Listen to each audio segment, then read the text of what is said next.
Chapter 4, Part 2.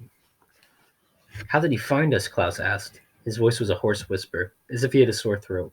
How did he get to be Uncle Monty's assistant? What is he doing here? He vowed that he'd get his hands on the Baudelaire fortune, Violet said, taking her hands away from her face and picking up Sonny, who was shivering.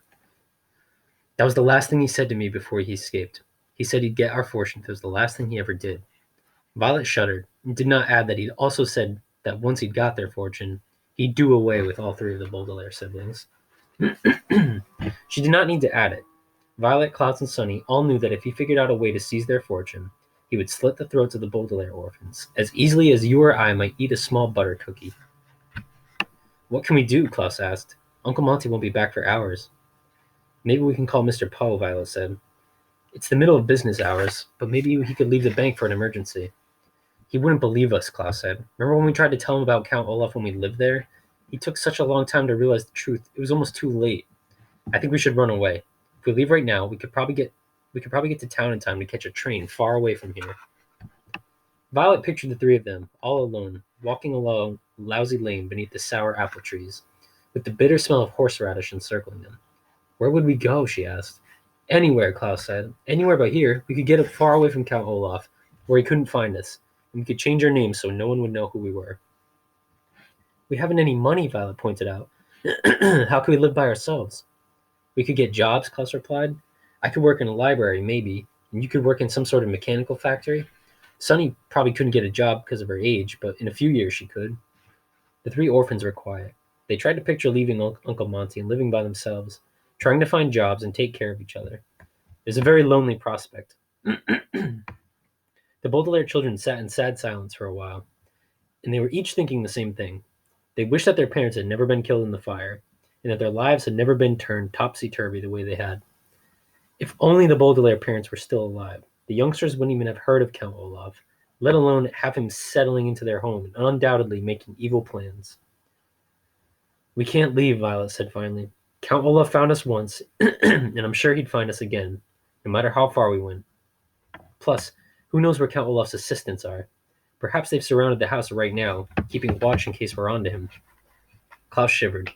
He hadn't been thinking of Olaf's assistants. Besides scheming to get his hands on the Baudelaire fortune, Olaf was the leader of a terrible theater troupe, and his fellow actors were always ready to help him with his plans. They were a gruesome crew, each more terrifying than the next. There was a bald man with a long nose, who always wore a black robe. There were two women who always had ghostly white powder on their faces. There was a person so large and blank-looking that you couldn't tell if it was a man or a woman. And there was a skinny man with two hooks where his hand should have been. Violet was right. Any of these people could be lurking outside Uncle Monty's house, waiting to catch them if they tried to escape. I think we should just wait for Uncle Monty to come back and tell him what has happened, Violet said. He'll believe us. If we tell him about the tattoo, he'll at least ask Stefano for an explanation. Violet's tone of voice when she said Stefano indicated her utter scorn for Olaf's disguise. Are you sure? Klaus said. After all, Uncle Monty is the one who hired Stefano. Klaus's tone of voice when he said Stefano indicated that he shared his sister's feelings. For all we know, Uncle Monty and Stefano have planned something together. Minda, Sonny shrieked, which probably meant something like, don't be ridiculous, Klaus. Violet shook her head. Sonny's right. I can't believe that Uncle Monty would be in cahoots with Olaf. He's been so kind and generous to us. And besides, if they were working together, Olaf wouldn't insist on using a different name. That's true, Klaus said thoughtfully. So we wait for Uncle Monty. We wait, Violet agreed. Told you, Sonny said solemnly, and the siblings looked at one another glumly. Waiting is one of life's hardships. It's hard enough to wait for chocolate cream pie, while burnt roast beef is still on your plate. It is plenty difficult to wait for Halloween, when the tedious month of September is still ahead of you. But to wait for one's adopted uncle to come home while a greedy and violent man is upstairs was one of the worst waits the Baudelaires had ever experienced. To get their minds off it, they tried to continue with their work, but the children were too anxious to get anything done. Violet tried to fix a hinge door on one of the traps, but all she could concentrate on was a knot of worry in her stomach. Klaus tried to read about protecting oneself from thorny Peruvian plants, but thoughts of Stefano kept clouding his brain. And Sonny tried to bite rope, but she had a cold chill of fear running through her teeth, and she soon gave up. She didn't even feel like playing with the incredibly deadly viper. So the Baudelaires spent the rest of the afternoon sitting silently in the reptile room, looking out the window for Uncle Monty's Jeep and listening to the occasional noise from upstairs. They didn't even want to think about what Stefano might be unpacking. Finally, as the snake-shaped hedges began to cast long, skinny shadows in the setting sun, the three children heard an approaching engine, and the Jeep pulled up. A large canoe was strapped to the roof of the Jeep, and the back seat was piled with Monty's purchases. Uncle Monty got out, struggling under the weight of several shopping bags, and saw the children through the glass walls of the reptile room. He smiled at them.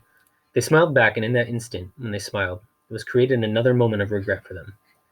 Had they not paused to smile at Monty, but instead gone dashing out to the car, they might have had a brief moment alone with him. But by the time they reached the entry hall, he was already talking to Stefano. I didn't know what kind of toothbrush you preferred, Uncle Monty was saying apologetically, so I got you one with extra firm bristles.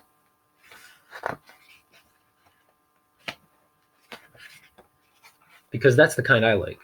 Peruvian food tends to be sticky, so you need to have at least one extra toothbrush whenever you go there. Extra firm bristles are fine with me, Stefano said, speaking to Uncle Monty, but looking at the orphans with his shiny, shiny eyes. Shall I carry in the canoe? Yes, but my goodness, you can't carry it all by yourself, Uncle Monty said. Klaus, please help Stefano, will you? Uncle Monty, Violet said, we have something very important to tell you. I'm all ears, Uncle Monty said. But first let me show you the wasp repellent I picked up. I'm so glad Klaus read up on the insect situation in Peru, because the other repellents I have would not have been any use at all. Uncle Monty rooted through one of the bags on his arms, and as the children waited impatiently for him to finish. This one contains a chemical called Uncle Monty, Klaus said. What we have to tell you really can't wait. Klaus, Uncle Monty said, his eyebrows rising in surprise. It's not polite to interrupt when your uncle is talking. Now please, help Stefano with the canoe, and we'll talk about anything you want in a few moments. Klaus sighed, but followed Stefano out the open door. Violet watched them walking toward the Jeep as Uncle Monty put down the shopping bags and faced her. I can't remember what I was saying about the repellent, he said, a little crossly. I hate losing my train of thought. What we have to tell you, Violet began, but she stopped when something caught her eye. Monty was facing away from the door, so he couldn't see what Stefano was doing. But Violet saw Stefano stop at the snake-shaped hedges, reach into his coat pocket, and take out the long knife. Its blade caught the light of the setting sun, and it glowed brightly like a lighthouse. As you probably know, lighthouses serve as warning signals, telling ships where the shore is so they don't run into it. The shining knife was a warning, too. Klaus looked at the knife, and then at Stefano, and then at Violet. Violet looked at Klaus, and then at Stefano, and then at Monty. Sonny looked at everyone. Only Monty didn't notice what was going on. So intent was he on remembering whatever he was babbling about, the wasp repellent. What we have to tell you, Violet began again, but she couldn't continue. Stefano didn't say a word. He didn't have to. Violet knew that if she breathed one word about his true identity, Stefano would hurt her brother, right there at the snake-shaped hedges. Without saying a word, the nemesis of the Baudelaire orphans had sent a very clear warning.